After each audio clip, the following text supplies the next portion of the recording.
Dear students, English में आज topic लेते हैं लेटर राइटिंग, पत्र लेखन।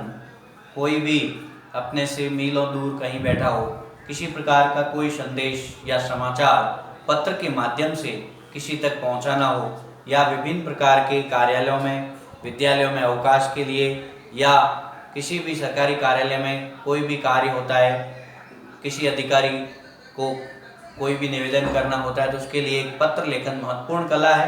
पत्र लेखन की जानकारी प्रत्येक विद्यार्थी को होनी चाहिए। इसके बारे में आज चर्चा करेंगे कि पत्र लेखन का क्या तरीका है, इंग्लिश में लेटर राइटिंग किस तरीके से, क्या क्या इसके फॉर्मेट है और किस फॉर्मेट में किस तरीके से लिखा जाता है।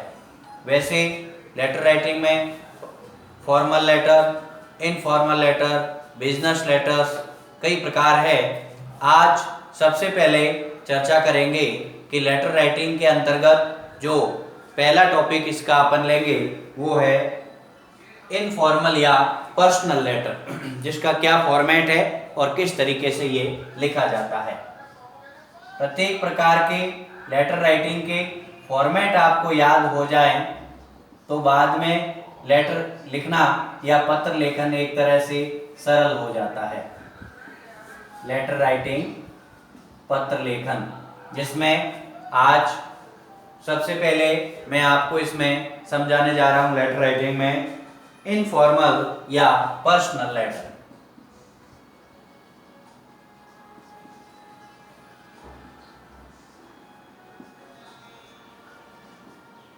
इनफॉर्मल या पर्सनल लेटर्स में लिखने के लिए इसके कुछ स्टेप्स है अलग अलग, उनको ध्यान से समझें।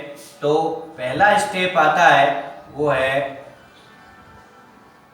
सेंडर्स एड्रेस, भेजने वाले का पता। जो पत्र भेज रहा है, जो पत्र लिख रहा है, उसका पता, कहां से लिख रहा है या क्या पता है, वो पता आपको पहले स्टेप में सबसे पहले लिखना पड़ता है। ध्यान रहे, बिल्कुल लेफ्ट हैंड में मैं इधर ये सारे स्टेप लिखता जाऊंगा और किस तरीके से लिखना है वो यह मैं आपको इस तरफ अलग लिख के समझा रहा हूं। आपको ध्यान रहे ये बिल्कुल लेफ्ट हैंड साइड में लिखना है। मैं इधर भले ही लिख रहा हूं यहाँ, लेकिन आपको समझा रहा हूं यहाँ LHS लिख रहा हूं, यानी लेफ्ट हैंड साइड। ये जो भी यहाँ आप लिखने जा रहे हैं वो सब आपके लेफ्ट हैंड साइड में लिखे हुए होने चाहिए, या मैं इसके नीचे यहीं लिखना शुरू कर देता हूँ, समझने में सुविधा रहेगी। अब पता लिखने का तरीका क्या होता है, सबसे पहले मकान नंबर लिखे जाते हैं। जैसे मान लो मकान नंबर 121 यानी 121। मकान नंबर के बाद गली या मोहल्ले का नाम, जैसे आ गया नई सड़क। उसके बाद जगह का नाम लिखा जाता है, शहर का नाम लिखा जाता है। तो नई सड़क के बाद यहाँ आ गया जोधपुर। मान लीजिए आप इस स्थल से हैं, इस जगह में रहते हैं, वहां से आप पत्र लिख रहे हैं। तो सबसे पहले पहला स्टेप आता है सेंडर्स एड्रेस, भेजने वाले का पता। दूसरा आता है डेट। तो इसके जस्ट नीचे वापस एड्रेस के तुरंत बाद डेट या दिनांक लिखी जाती है। दिनांक का स्टैंडर्ड फॉर्मूला, जैसे जो भी आप तारीख है, मान लो 10 है तो लिख दिया 10 जनवरी 2020, 10 जनवरी 2020। यह हो गया डेट का। डेट के बाद जो तीसरा इसका स्टेप है वो लिखते हैं सैल्यूटेशन। अब सैल्यूटेशन के लिए अलग अलग नियम हैं। यदि आप अपने ब्लड रिलेशन में किसी को भी पत्र लिखने जा रहे हैं तो माय डियर फादर, माता जी को लिख रहे हैं तो मदर, भाई को लिख रहे हैं तो माय डियर ब्रदर, बहन को है तो माय डियर सिस्टर, अंकल को है तो माय डियर अंकल, चाची को है तो माय डियर आंट, ऐसे लिखते हैं। मान लीजिए आप पिताजी को लिख रहे हैं पत्र तो माय डियर फादर, इस तरीके से लिखेंगे। या आप पत्र अपने मित्र को लिख रहे हैं तो लिखेंगे माय, लिख के मित्र का नाम लिख सकते हैं, फ्रेंड्स नेम, या my dear friend, my dear लिख के यहां भी आप फ्रेंड का नाम लिख सकते हैं, फ्रेंड्स नेम। ये होता है सैल्यूटेशन का। वैसे इनफॉर्मल के बाद में फॉर्मल लेटर्स जो आपको लिखाएंगे वो अलग तरीके के होंगे। उसमें यहाँ सैल्यूटेशन की जगह सर आदि लिखे जाएंगे, सब्जेक्ट भी आएगा, एड्रेस इज एड्रेस भी आएगा, वो मैं अलग इससे अगले टॉपिक में समझाऊंगा। तो ये हो गया सैल्यूटेशन। सैल्यूटेशन के बाद में चौथा स्टेप आता है कंटेंट्स इन डिफरेंट पैराग्राफ्स, यानी अलग अलग पैराग्राफ में पैराग्राफ बना के बिल्कुल सरल और अपनी भाषा में पैराग्राफ बना के आपको उसके डिफरेंट कंटेंट्स लिखने चाहिए। एक किताबी या किताब की रटी हुई भाषा में नहीं, बल्कि आप स्वयं अपनी भाषा में पैराग्राफ बना के, छोटे छोटे वाक्य बना के, टेंस के हिसाब के उनका ट्रांसलेशन करके खुद अलग अलग भाग में डिफरेंट जो इसके पैराग्राफ्स बना के और उन कंटेंट्स को, जिसे लेटर की बॉडी या बॉडी ऑफ द लेटर भी कहते हैं, वो लिखेंगे। और इसके बाद में क्लोजिंग ऑफ द लेटर, फिर आता है क्लोजिंग ऑफ द लेटर, और फिर अगला step closing of the letter के बाद में expression of closing, expression of closing,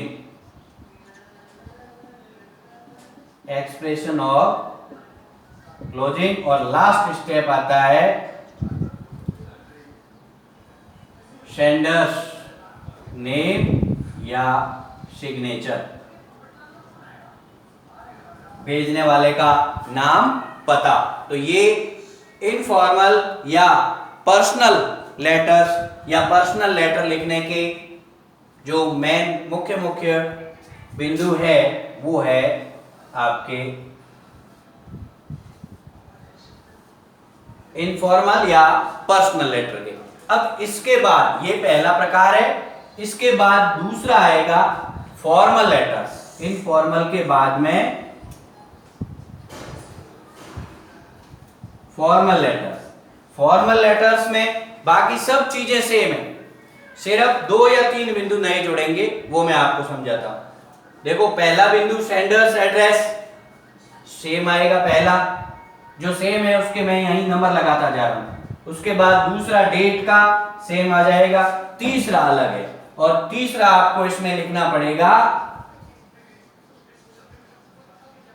address is address, यानी जिसको भी आप अपना लेटर लिख रहे हैं उसका पता लिखा जाता है, एड्रेस इज एड्रेस। मान लीजिए ये एक, पहले मैं ये समझा देता हूं, उसके बाद में आपको सामान्य तरीके से एक एक छोटा छोटा लेटर या पत्र भी बोल के समझाऊंगा भी। एड्रेस इज एड्रेस के बाद में चौथा बिंदु इसमें आ जाता है, जिसमें लिखेंगे सैल्यूटेशन। सैल्यूटेशन के अंदर, सॉरी, इसके बाद में सैल्यूटेशन में यहां लिखेंगे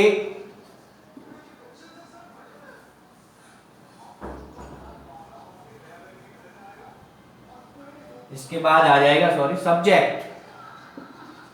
सब्जेक्ट चौथा, और पांचवा लिखेंगे सैल्यूटेशन। सैल्यूटेशन में इसमें आएगा सर या मैडम, इसमें आप डियर सर या डियर मैडम भी लिख सकते हैं, डियर सर या डियर मैडम। तो देखो, पहला बिंदु वही वापस आ गया इसमें, सेंडर्स एड्रेस, उसके बाद में दूसरा डेट का आ गया, ये जो मैंने सेम लिख दिए 1 और 2 वही तरीके से आएंगे। तीसरा एड्रेस इज एड्रेस आ जाएगा, एड्रेस इज एड्रेस के बाद में चौथा जो है सब्जेक्ट का आ जाएगा, सब्जेक्ट के बाद में पांचवा सैल्यूटेशन का आ जाएगा, सैल्यूटेशन के बाद में ये वापस जो छठा है वो सेम आ जाएगा, कंटेंट्स इन डिफरेंट पैराग्राफ। सातवां इसमें भी सेम आएगा, क्लोजिंग ऑफ द लेटर, और वापस आठवां एक्सप्रेशन ऑफ क्लोजिंग सेम आएगा, और नौवां सेम आएगा, सेंडर्स नेम और सिग्नेचर। तो इसमें 1 2 6 7 8 व 9 ये उपरोक्तानुसार, या जिसे कह सकते हैं अपन, ये आएंगे किसकी तरह, इनफॉर्मल लेटर्स की तरह। जैसे इनफॉर्मल में लिखने हैं वैसे ही इसमें लिखे जाएंगे। तो ये एक लेटर राइटिंग के स्टेप्स है, ये ध्यान में होना जरूरी है। अधिकांश विद्यार्थियों में ये देखा जाता है, क्या करते हैं, लेटर राइटिंग का टॉपिक निकाल के सीधा जो लेटर लिखा रहता है किसी को, या एप्लीकेशन लिखी रहती है, उसको पढ़ते हैं, उसको पढ़ने बैठते हैं, उसको याद करते हैं, रटते हैं। लेकिन ये तरीका उचित नहीं है, क्योंकि आपके एग्जाम्स में आप सिलेबस देखिए, उसमें विभिन्न प्रकार के आप जो कोर्स में आपके लेटर, एप्लीकेशंस, बिजनेस लेटर्स होते हैं, आप टोटली मिलाएंगे तो मिडिल सेक्शंस की बात करें, छठी, सातवीं, आठवीं कक्षाओं की, तो भी आपके करीब ये संख्या लगभग 50 से ऊपर ही जाती है। नवीं 10वीं की बात करें तो ये संख्या 100 से क्रॉस होती है, और 11वीं 12वीं की बात करें तो 150, 150, 200 से ऊपर होती है।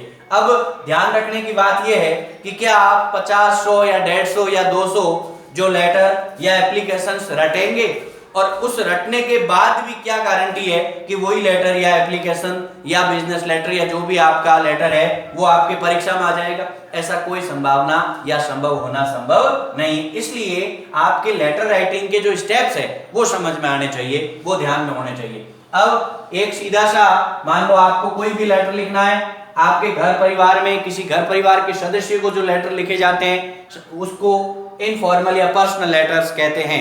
मान लीजिए आप एग्जाम में बैठे हैं, या एग्जाम के आपके पेपर में पता आ गया है, तब तो वो पेपर वाला पता ही लिखना पड़ता है। पेपर में यदि क्वेश्चन पेपर में आपका एड्रेस नहीं आया हुआ है तो आपको वहां एग्जामिनेशन हॉल लिखना पड़ता है, तो वहां पे लिख सकते हैं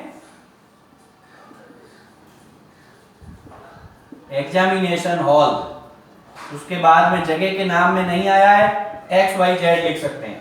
और यहां भी जब लास्ट वाला सेंडर्स नेम एड्रेस, इसमें जो पेपर में आता है वही आपको लिखना पड़ता है अकॉर्डिंग टू पेपर। यदि पेपर में नहीं है तो वहां भी आप क्या लिखेंगे, XYZ। ये जो नाम होता है सेंडर्स नेम या सिग्नेचर, पेपर में जो आया है वही लिखना पड़ता है। आप अपना नाम पता कभी नहीं लिखें। और एप्लीकेशंस लिखते हैं जनरली, तब भी आपके उसमें जो स्कूल का, जिस विद्यालय का नाम पता आया हुआ वही आपको लिखना होता है, अपने स्कूल का नहीं। और नाम में भी अपने नाम के बजाय जो आया वही लिखे, नहीं आया है XYZ लिख दें। अब मैं एक सामान्य लेटर के बारे में बात करूं कि आपको यदि एक पत्र अपने पिताजी को या अपने परिवार में किसी भी मेंबर को लिखना है तो किस तरीके से लिखेंगे। तो पहला इनफॉर्मल लेटर की बात करते हैं। सबसे पहले आपने जो एड्रेस है आपका वो लिख दिया, जैसे ये एड्रेस लिख दिया, पूरा लेफ्ट हैंड में, लेफ्ट कॉर्नर में लिखना है, बिल्कुल एक शीट में। पता लिख दिया, पता लिखने के बाद इसी फॉर्मेट में डेट लिख दें। डेट लिखने के बाद यदि पिताजी को लिख रहे हैं तो माय डियर फादर, माता जी को लिख रहे हैं मदर, फ्रेंड को लिख रहे हैं माय डियर फ्रेंड, या माय डियर लिख के फ्रेंड का नाम लिख दो, या माय सीधा फ्रेंड का नाम भी लिख सकते हैं कि माय डियर कमल या माय डियर विमल, या जो भी फ्रेंड का नाम है वो आप लिख सकते हैं। सैल्यूटेशन हो गया।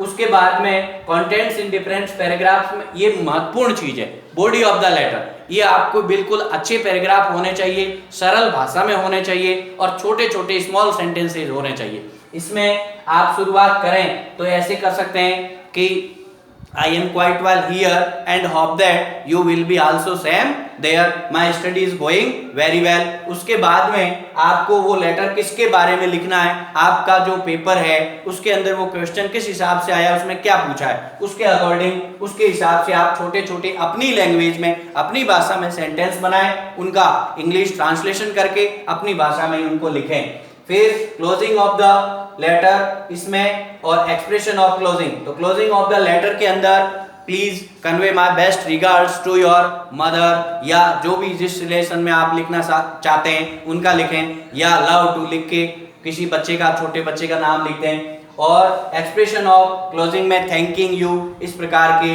वर्ड लिख सकते हैं, और यहाँ पे भेजने वाले का नाम और उसके सिग्नेचर, पेपर में आया उसके अनुसार, नहीं आया है XYZ लिखते हैं। ये हुई इनफॉर्मल पर्सनल लेटर के बारे में जानकारी।